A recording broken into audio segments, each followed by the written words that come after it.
और मेरे साथ महामंत्र के स्मरण के लिए अपना मनस तैयार करें।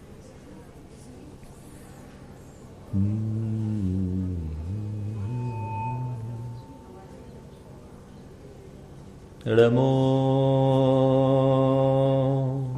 अरिहंताणं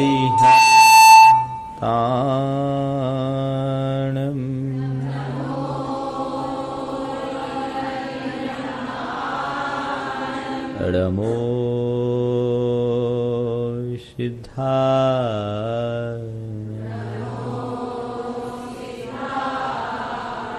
नमो आयरियाणं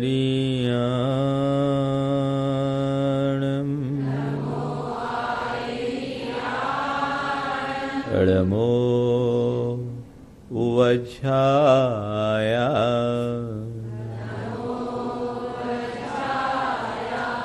नमो लोये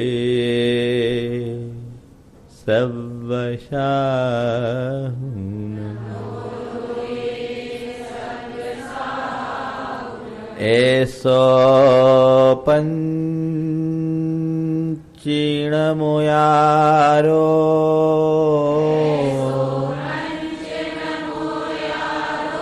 सव्वपावपनाशनो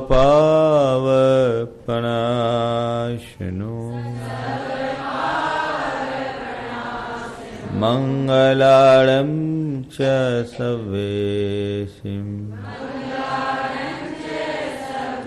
परमं ओ मंगलम्। नमः श्रीवर्धमानाय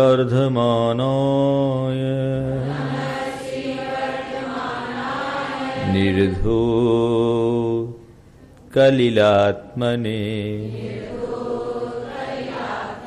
सालोकानां त्रिलोकानां यद विद्यादर्पणायते। जय बोलो देवादिदेव खजाराट श्री भगवान महावीर स्वामी की, अहिंसा परमो धर्म की, परम पूज्य आचार्य गुरुवर श्री विद्यासागर जी महाराज की।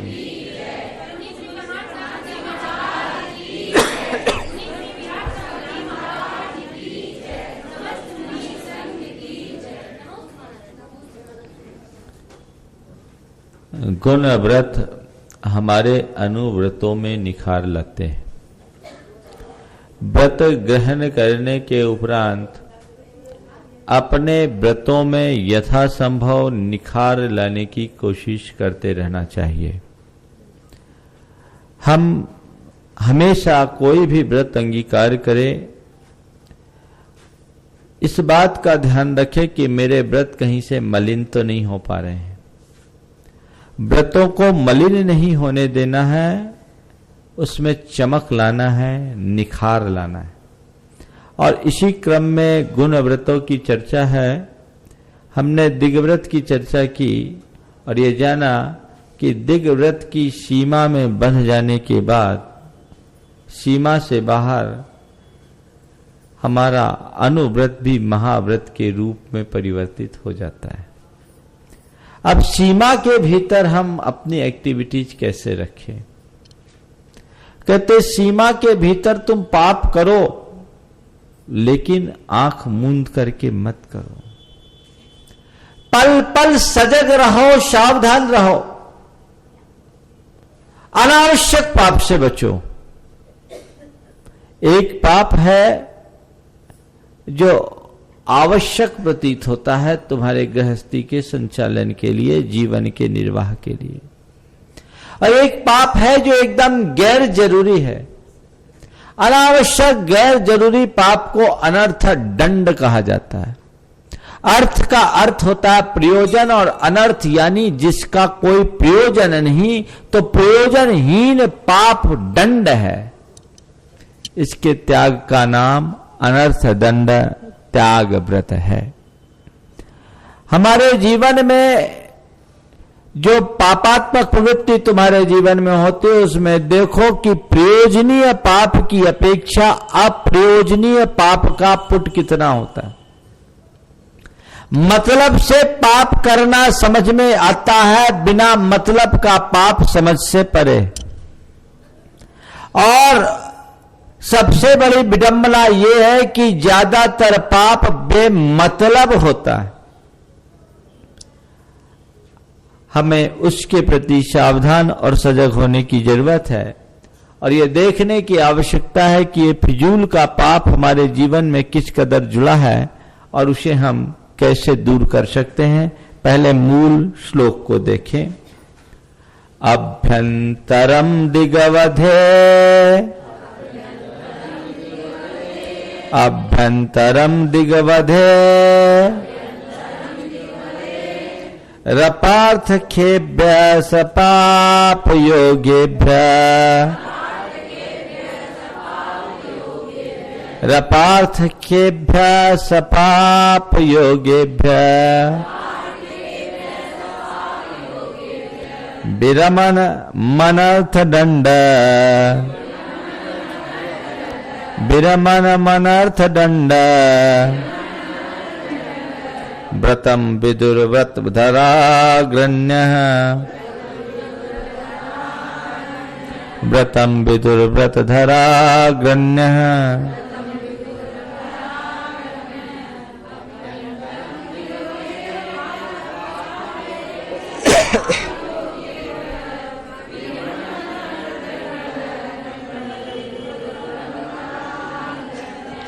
अभ्यंतरम दिग अवधे, दिग अवधे यानी दिग व्रत की अवधि अर्थात सीमा के अभ्यंतरम भीतर, दिग व्रत की अवधि या सीमा के भीतर अपार्थ के जिनका कोई प्रयोजन नहीं है ऐसे अप्रयोजनीय, सपाप योगेभ्य पाप योगों से, जो पापपूर्ण योग है उनमें, उनसे विरमणम दूर हटना, अनर्थ दंड व्रतम, अनर्थ दंड व्रत विदु कहते हैं। कौन कहते हैं? व्रत धरा गण्य, व्रत धारण करने वालों में जो अग्रणी हैं वे कहते हैं। क्या कहते हैं? कि दिग व्रत की सीमा में रहने वाले प्रयोजनहीन पाप की क्रियाओं से दूर हटना अनर्थ दंड व्रत है। दिग व्रत की सीमा तो हमने ले ली, उस सीमा के भीतर बिना प्रयोजन के पाप। देखिए 24 घंटे मनुष्य की प्रवृत्ति होती है मन से, वचन से, शरीर से, ठीक है। सबसे ज्यादा मानसिक प्रवृत्ति होती है, फिर वाचिक, फिर कायिक। मानसिक, वाचिक और कायिक प्रवृत्तियों में हम लोग जो है किस तरीके से अन्यथा प्रवृत्ति कर लेते हैं। मन में विचार आता है, विचार करो 24 घंटे में कितने विचार काम के आते हैं और कितने विचार बिना काम के होते हैं। जिन बातों से हमको कोई लेना नहीं देना नहीं, वो बातें भी मनुष्य अपने दिमाग में स्थान दे देता है, उन बातों को भी मनुष्य अपने दिमाग में भर लेता है। क्या मतलब है? कहा जाता है एक मनुष्य के मन में प्रतिदिन 60,000 विचार उत्पन्न होते हैं। कितने? 24 घंटे में 60,000 विचार। इसमें काम के 10% भी नहीं होते। बिना मतलब के विचार, और बिना मतलब के विचारों में अच्छे विचार कम आते हैं, बुरे विचार स्वभावतः आते हैं, क्योंकि जन्म जन्मांतरों के संस्कारों से विचार मनुष्य के अंदर भरे हुए, और वो संस्कार बार बार उभरते हैं, बिना मतलब आलतू फालतू की बातें दिमाग में भरती हैं, जो मनुष्य के जीवन को बर्बाद कर देती है। अगर हम अपने विचारों के प्रति थोड़े जागरूक हो जाएं तो जो फिजूल के विचार दिमाग में आते हैं उनसे, उस संबंधी पाप से अपने आप को बचाया जा सकता है। बिना मतलब के विचार, जिनका कोई सिर नहीं पैर नहीं, बस सोचना शुरू। आ गया कोई भी प्रसंग आया सोचना शुरू, कोई भी बात आई सोचना शुरू। कई लोग तो एक प्रकार की बीमारी से ग्रसित हो जाते हैं कि बहुत ज्यादा सोचते हैं, उटपटांग सोचते हैं, मेरे साथ ऐसा हो रहा, वैसा हो रहा, उसका ऐसा ना हो जाए, उसका वैसा ना हो जाए। अभी एक युवक एक दिन मेरे पास, कुछ दिन पहले की बात है, बहुत घबराया हुआ आया। बोले महाराज, हमने सुना है 12 को सृष्टि का अंत होगा। बोले तुमने सुना? हमने भी सुना। महाराज उसके बाद क्या होगा? हम बोले अगर सृष्टि का अंत होगा ना तो तुम पूछने वाले होगे ना, हम जवाब देने वाले होंगे। अरे जब होना होगा सो होगा, ऐसी घोषणाएं तो कई हो गई, लेकिन उसके सिर पर चिंता सवार। हम बोले चिंता करने से क्या होगा? अगर सृष्टि का अंत होना ही होगा तो सबका होगा, और नहीं होना होगा तो कुछ नहीं होगा। ये तो केवल मीडिया की उछाल है, बातें इस तरह की होते रहती है और दिमाग में भर लेते। बिना मतलब की बातों में आदमी अपना जी कैसे उलझाता है। इसको आगे अपध्यान में कहा गया, अपध्यान, इनसे बचे। बिना मतलब का विचार नहीं, बिना मतलब के वचनों की प्रवृत्ति नहीं, और बेमतलब शरीर की चेष्टा नहीं। आलतू फालतू विचार होता है, उससे सावधान हो। इसको दुर्ध्यान, अपध्यान की संज्ञा दी गई, इससे बचिए। एक आदमी था, वो अपने घर के ओंटे पर रोज दतोन किया करता था। उसी समय एक सांड आता था, और सांड की जो सींग की आकृति थी वो बहुत सुंदर शेप में थी, एक राउंड शेप में, बड़ी सारी सींग ऐसे राउंड शेप में। अब वो दातुन करता था तो उसके मन में विचार आया कि सांड की सींग में मैं अपनी गर्दन घुसाऊंगा तो घुसेगी कि नहीं? अगर इस सांड की सींग में मैं अपनी गर्दन घुसाऊंगा तो घुसेगी कि नहीं, घुसेगी कि नहीं, घुसेगी कि नहीं। फिक्स टाइम में उसको दातुन करना और उसी टाइम में सांड का आना, रोज का एक क्रम। सांड आए, खड़ा हो, वो दातुन करते करते अपने चिंतन को दौड़ाए कि इसकी सींग में मेरी गर्दन घुसेगी कि नहीं, इसके सींग में मेरी गर्दन घुसेगी कि नहीं, इसके सींग में मेरी गर्दन घुसेगी कि नहीं। अब ये रोज का क्रम हो गया। एक दिन उसने सोचा कहां तक झंझट में करे, प्रैक्टिकल करके देख लेना, और ये सोच करके उसने अपनी गर्दन सांड के सींग में घुसा दी। फिर क्या हाल हुआ आपको पता ही, कचूमर निकल गया, हाल बेहाल हो गया। केवल उस व्यक्ति की बात नहीं, हर आदमी 24 घंटे में कितनी बार सांड के सींग में अपनी गर्दन घुसाते, और तिलैया में तो कुछ ज्यादा ही। कुछ लोगों का यही काम, सांड के सींग में अपनी गर्दन घुसा रहे। अरे घुसाओगे तो तुम्हारी हड्डी पसली चूर होगी, सावधान हो जाओ। बेमतलब बातों में अपने जी को मत उलझाओ, ये नुकसान है, क्षति है, आत्मा का इसमें बहुत बड़ा अहित है। ऐसी बातों को जो ध्यान रखते हैं, विचारों के प्रति जागरूक हो, तुम ध्यान नहीं देते और तुम्हारे मन में कैसे विचार आ जाते और वे कैसे पाप कर्म के बंधक बन जाते। जिन चीजों का उपभोग करो उसके विषय में विचार करो और पाप अर्जित करो, तो चलो तुमने भोग करके पाप कमाया, यहां तो बिना भोगे पाप है। बिना मतलब का विचार नहीं करो, बिना मतलब का वचन व्यवहार मत करो। कई बार बोलते हैं, बोलते समय सोचते नहीं, जहां कुछ नहीं बोलना वहां भी बोल देते, फिर बवाल खड़ा कर लेते। बिना मतलब मजाक मजाक में भी ऐसे शब्दों का प्रयोग कर लेते हैं जो घोर हिंसा के द्योतक हो जाते हैं। सावधान रहो। और शरीर से क्रिया कर रहे हैं, कुछ भी क्रिया कर रहे हैं, पांव हिला रहे हैं, हाथ हिला रहे हैं, उंगली चटका रहे हैं, कहीं खड़े हैं तो कोई पांव को बार बार घिस रहे हैं, मिट्टी खोद रहे हैं, कुछ भी कर रहे हैं। दरी पर बैठे तो उसके रेशे निकालना शुरू कर दिए, चटाई पर बैठे तो उसके तिनकों को निकाल करके महीने भर में स्वाहा कर रहे। आदत में होती बिना मतलब की क्रियाएं, ये सब अनर्थ दंड के अंतर्गत आती हैं। और इन क्रियाओं से दूर हटना प्रतिज्ञा पूर्वक, यह अनर्थ दंड है। 5 प्रकार की क्रियाएं मनुष्य के द्वारा होती है जिनसे हमें बचना चाहिए। वो 5 क्रियाओं की चर्चा अगली कारिका में। पापोपदेश हिंसा, पापोपदेश हिंसा,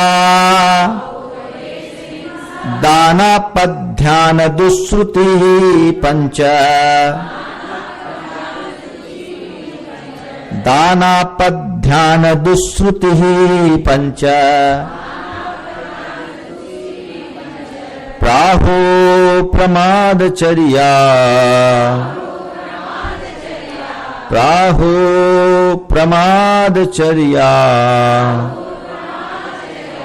मनर्थ दंडान दंडधरा,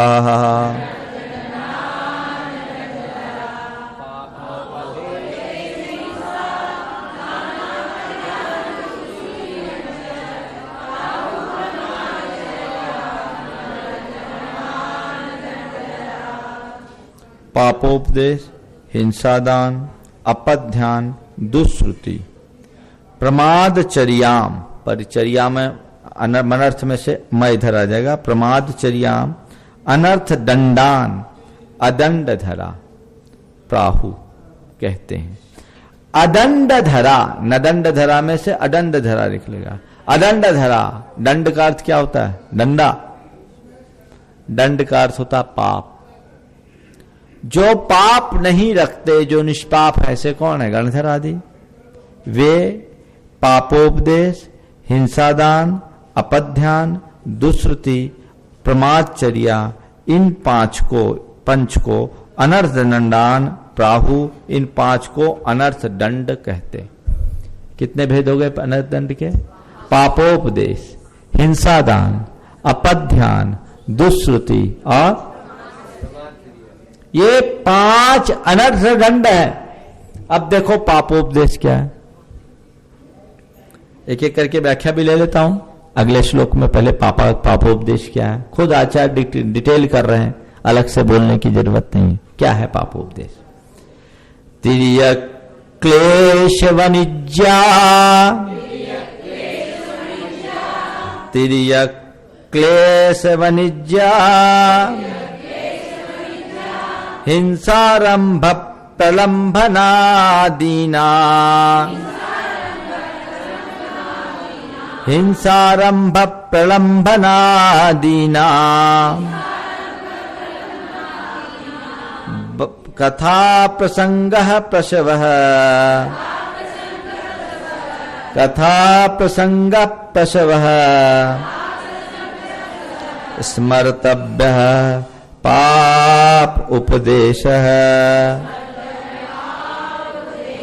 स्मर्तव्यः पाप उपदेशः,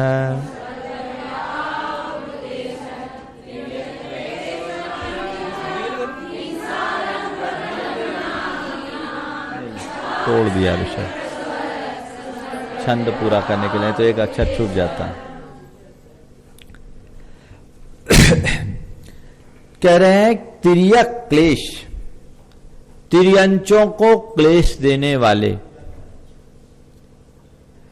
वाणिज्य व्यापार, हिंसा हिंसा, आरंभ, प्रलंबन, प्रलंबन यानी चोरी चमारी, कपट, ठगी आदि, आदि नाम इनका, कथा प्रसंग, इस प्रकार के कथा प्रसंगों का प्रसव करना, कहना, इस प्रकार की चर्चा करना, पाप उपदेश स्मर्तव्य, पाप उपदेश नाम का अनर्थ दंड स्मरण करना चाहिए, यानी इनको पापोपदेश मानना चाहिए।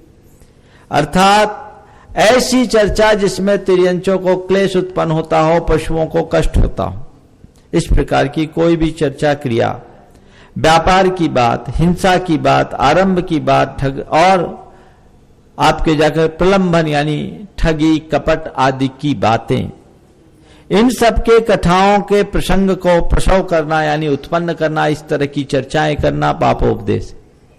अब जानवर लोग रखते हैं, जानवरों को किस तरीके से नियंत्रित करो, जानवर को किस तरीके से अपने काबू में करो, इस तरह की बातें। पुराने समय में पशु एक धन का प्रतीक था, पशु को धन कहा जाता था और लोग पशुधन काफी तादाद में रखा करते थे। तो लोग पालते थे, कई तरह के पशु होते थे और उन पशुओं में कई प्रकार के पशुओं को वश करना बहुत कठिन होता था।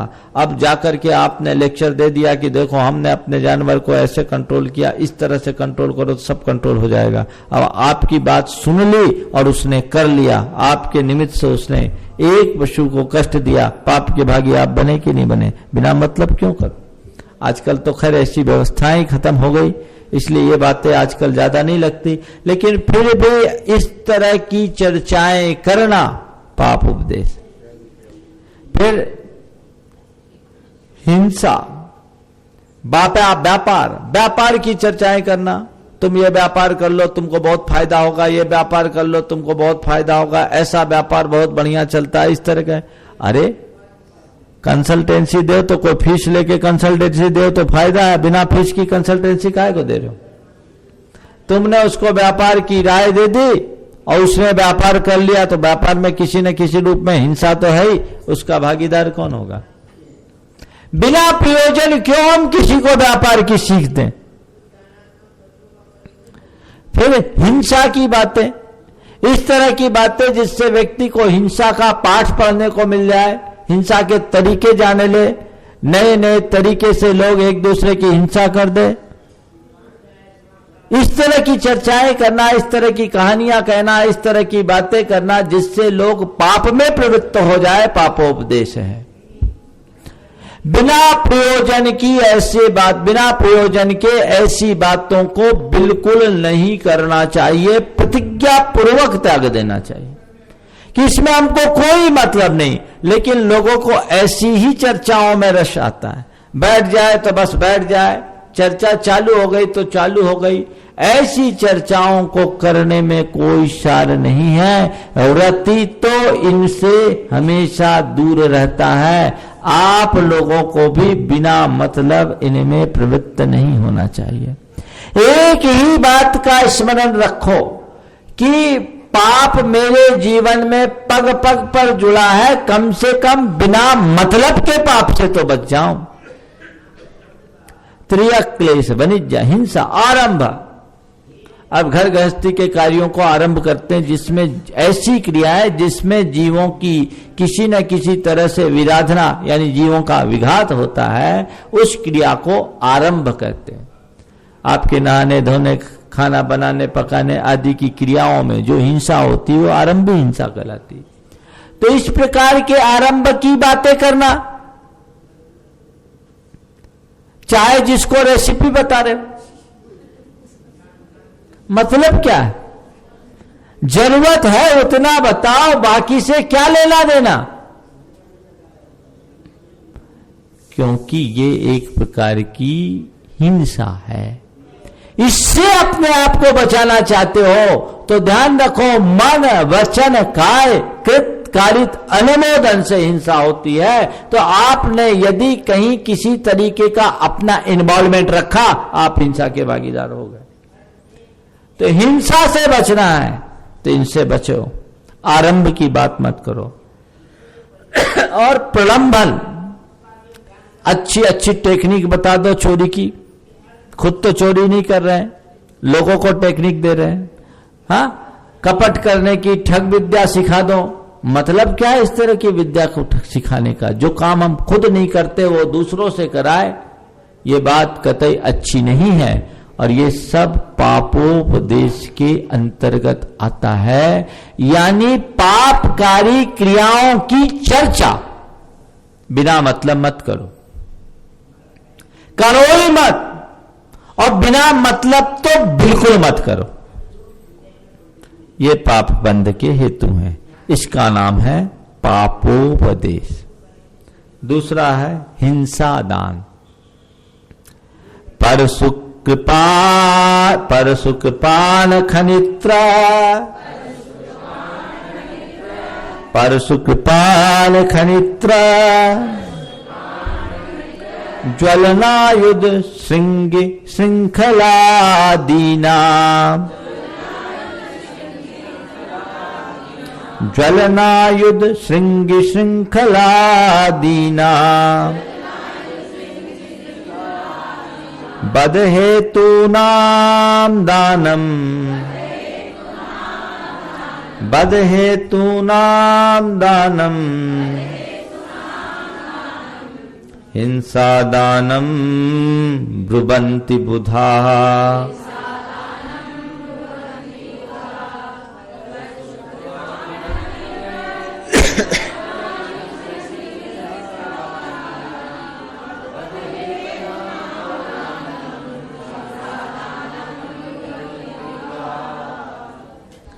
परसु यानी फरसा, कृपान यानी तलवार, खनित्र यानी कुदाली, ज्वलन यानी अग्नि, आयुध यानी अस्त्र, श्रृंगी का अर्थ क्या लिया?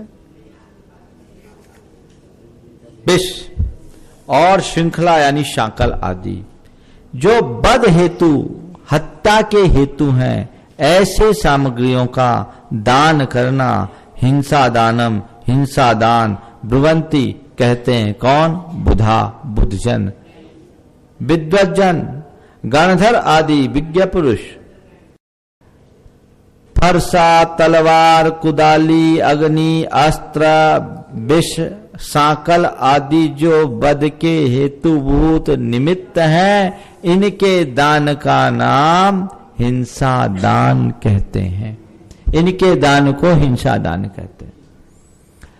कोई व्यक्ति आपसे आया और आप श्रावक है, अपनी जरूरत के अनुरूप अस्त्र आदि रखता है, क्योंकि उसके विरोधी हिंसा का त्याग नहीं, घर में रखता है, लेकिन उनका उपयोग केवल अपने तक सीमित रखता है, जरूरत पड़ने पर ही उपयोग करता है और सावधानी पूर्वक उपयोग करता है। अब मान लीजिए आपके पास आया कोई व्यक्ति, आपसे कोई औजार मांग लिया, हथियार मांग लिया, और आपने उसको दे दिया और उसने जाकर किसी की हत्या कर दी, तो वो फंसेगा सो फंसेगा, आपको भी जेल में जाना पड़ेगा। आईपीसी के नियमानुसार ये है ना, जिसने अस्त्र दिया वो भी फंसता है। तो यहां तो फिर भी फंसने वाला बच जाए, वहां नहीं बचेगा। आपके द्वारा कोई अस्त्र ले जाकर यदि किसी प्रकार की हिंसा करता है, तो आप भी उसके पाप के भागीदार हो। इसलिए बिना मतलब इस तरह के अस्त्रादिकों को न देना। अब महाराज जी आपस में बात व्यवहार में आता है कि किसी के यहां मकान बन रहा है, वो कुदाली फावड़ा मांगता है, अपना उनको देते हैं, उनका अपना देते हैं। क्या करें? ये ऐसा व्यवहार बना लिया। पर इस प्रकार के उपकरणों का आदान प्रदान बहुत सीमित होना चाहिए। जिनसे आपका व्यवहार है वहां तो फिर भी प्रयोजन माना जा सकता है, बाकी तो बिल्कुल प्रयोजनहीन है। शास्त्र में तो इनके व्यापार का भी निषेध किया है। पिंजरा, सांकल, अस्त्र, शस्त्र आदि के व्यापार को क्रूर कर्म कहा है, पाप जीव का कहा है, और इस प्रकार के चीजों के व्यापार करने वाले व्यक्ति को त्रियंचायु के बंध का कारण बताया, और साथ में अशुभ नाम कर्म का हेतु बताया। यानी ऐसा व्यक्ति लूला बनेगा, लंगड़ा बनेगा, मूक बनेगा, विकलांग बनेगा। एकदम इसे अशुभ नाम कर्म के बंध का हेतु और त्रियंचायु के बंध का हेतु बताया। कमा तो रहे हो पैसा, किसके नाम पर? पाप के नाम पर। यह हिंसा दान है, इसलिए इनका विक्रय भी नहीं करना चाहिए। महाराज हार्डवेयर वालों को तो सब रखना पड़ता, विचार करके रखो। विचार करो, हिंसा के उपकरण को मत दो, इनसे अपने आप को बचाओ। जितना बन सके कम से कम प्रयोग करो। यहां तक कि अग्नि तक देने का निषेध। महाराज माचिस मांगे तो देखो, कोई परदेसी आया है आपसे मांग रहा है तो बात अलग है, बाकी है तो अपना टाल दो। जिस चीज से कोई मिसयूज की संभावना और जिस व्यक्ति के द्वारा मिसयूज की संभावना, उसको तो कतई मत दो। तो ये सब हिंसा के हेतुभूत दान है। हिंसा दान है, अशुभ कर्म के बंध का हेतु अनर्थदंड है। इससे अपने आप को बचा लीजिए। महाराज सामने वाले को बुरा लग जाए तो लग जाए, हमको अपना बुरा नहीं करना, टाल दीजिए। टालने में तो ऐसे ही आप लोग माहिर हैं।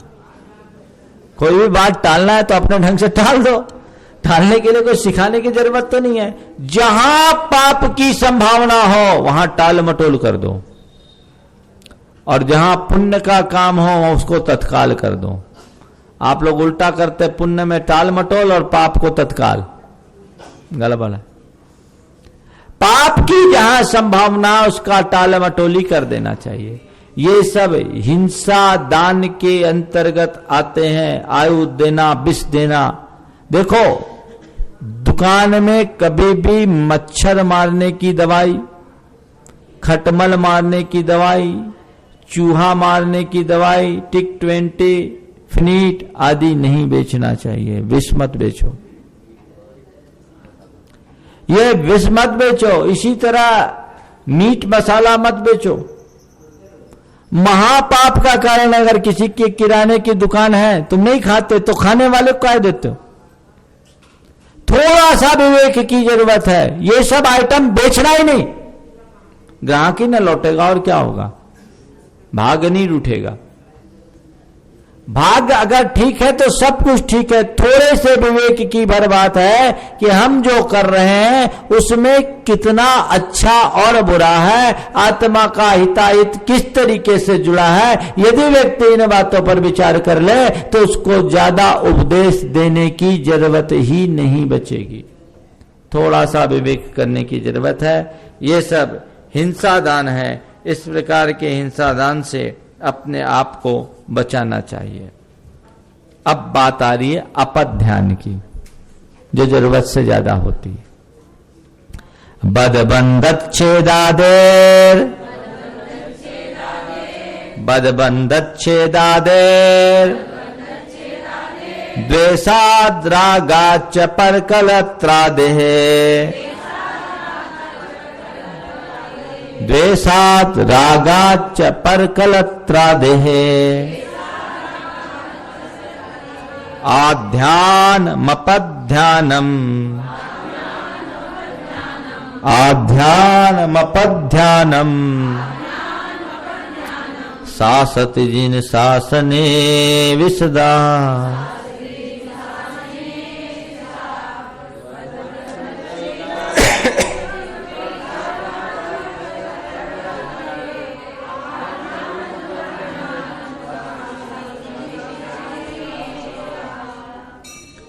करे जिन शासन विशदा, जो जिन शासन में विशद यानी निष्णात है, निपुण है, ऐसे भगवान या तीर्थंकर गणधर आदि बध बंध बंधन छेद आदि रागा द्वेषात रागाच्च, द्वेष और राग से किसी के वध यानी मर जाने के, किसी के बंधन यानी बंधन में पड़ जाने के, छेदन यानी किसी के आंगोपांग आदि को छेद देने के, किनके पर कलत्रादे, और पर कलत्रादे यानी पर स्त्री आदि के प्रति आध्यान यानी उनका चिंतन करना, आपद्ध्यानम शासति, अपध्यान शासति यानी कहते हैं। किसी प्राणी के बध बंधन छेदन आदि का द्वेष अथवा राग के वश से चिंतन करने को, पर स्त्री आदि के राग या द्वेष वश चिंतन करने का नाम अपध्यान है। ऐसा जिन शासन के निष्णात निपुण मनीषी गणधर जन कहते हैं। ये मर जाए, ये बंधन में पड़ जाए, ये जेल में चले जाए, इसके ये नुकसान हो जाए, इसको ये फायदा हो जाए, 24 घंटा दिमाग में चलता है कि नहीं चलता?